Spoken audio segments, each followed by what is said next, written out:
Hey, what's up guys? Eduardo here with another review, and today what I'm going to be taking a look at is this, the GorillaPod Focus with the Balhead mount. Now if you guys watch Casey Neistat, you know that this is his go-to tripod for his vlogs, which allows him to get that range when he's pointing the camera at himself.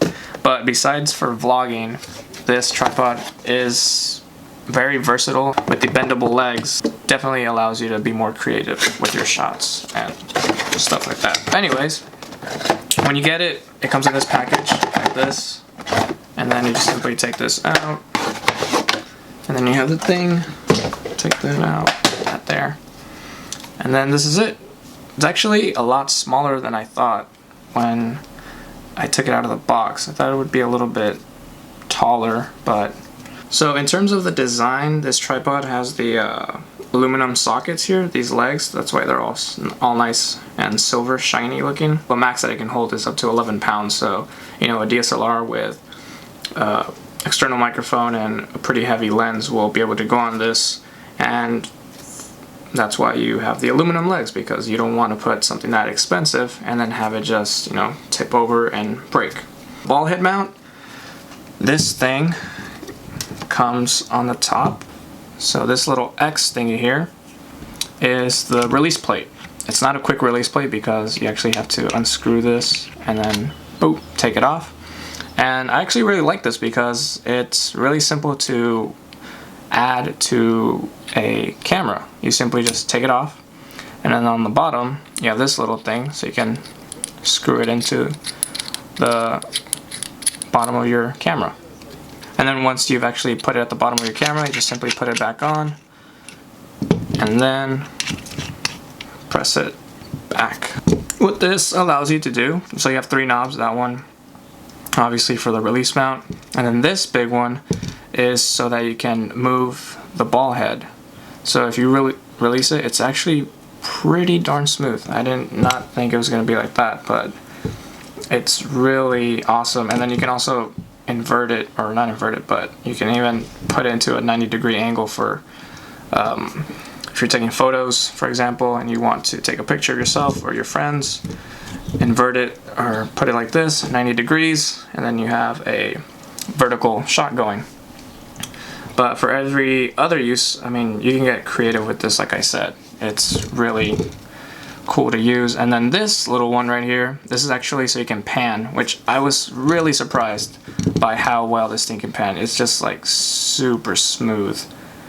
Like, I did not think it would be that smooth, and it's like really nice to just pan with, to be honest.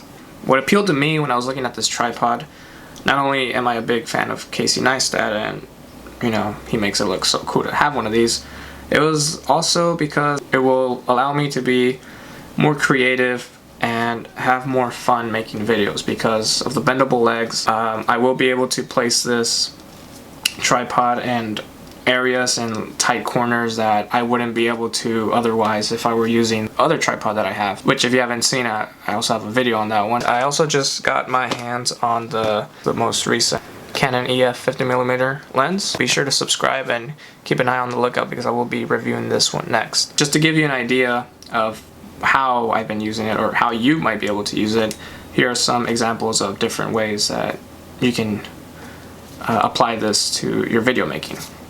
So for example, this is one way that you can set it up. Right now I have it resting on the corner of my door, which if I go ahead and that's how I'm doing it right there, and that's how you can go ahead and get this sort of angle going, which, like I said, it's pretty cool. With a conventional tripod I wouldn't be able to get an angle like this that I might be able to use for, I don't know, say some sort of psychological thriller of a person going crazy, and you know, yeah, that's one of the cool ways they can do it. Another way you'd be able to use this, as I said, would be with this method, which is the point of view method, where the camera's having a hard time finding me, focusing. But this is essentially how it would be. Wrap the legs around your neck, and then have one right here, so you can grab for stability.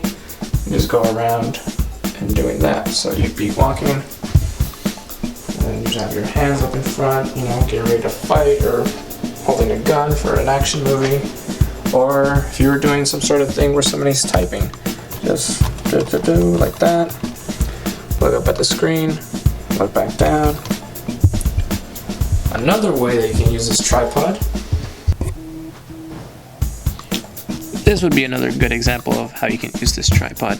Placing it, spreading out the legs, putting it all the way down to the floor. If you're going to do like a quick little clip or scene where a character gets stabbed, gets shot, or during a fight, boxing match, gets punched and knocked out and then falls straight to the floor. Position the camera already on the floor. Character comes down, lands in front of the camera, and you have that angle to work with from the floor. It doesn't have to only be for that. I mean, if you like, you're a photographer or videographer that likes to record with macro lens, definitely would be able to place it really close to the floor and then just angle it right here, just like carpet, so you'd be able to angle it and then get something really close up without having to position your actual camera body on the floor or the grass, dirt, wherever you're putting it. Definitely will work for that. Right now I'm using my 24mm 2.8 pancake lens for this, which actually has pretty good macro ability, except for the autofocus that's really bugging me. But yeah, next one. So the other conventional way, as I said, is the way that Casey Neistat actually uses his, which he uses it for vlogging. So right now, as you can see, arms extended, and that's how you can go about using this one. Pretty easy. Allows you to just record yourself like this while you're out and about. It's pretty fun, to be honest. So the other cool thing is that you can set it up inside your car the way I do. Have one leg wrapped around the armrest of the passenger seat, and the other two are providing stability. So, I mean, unfortunately, I'm pretty dark right now, but you get the idea. It allows you to be really creative with your shots. Overall, I really like this tripod. The only gripe I have with it is that I wish they would have added like a leveler, so that way when you're adjusting the different balance, you know whether you have a shot that's balanced out correctly. But other than that, I really like it. Alright guys, so that was my quick review on the GorillaPod Focus with the ball mount. If you guys like this video, give me a thumbs up. If you guys have any questions about the tripod, just feel free to comment and I'll get back to you. And also, don't forget to check out my other videos that I have on my channel. And also stay tuned for that 50mm STM 1.8 that I'm going to be reviewing sometime soon. In the meantime, thanks, and see you next time.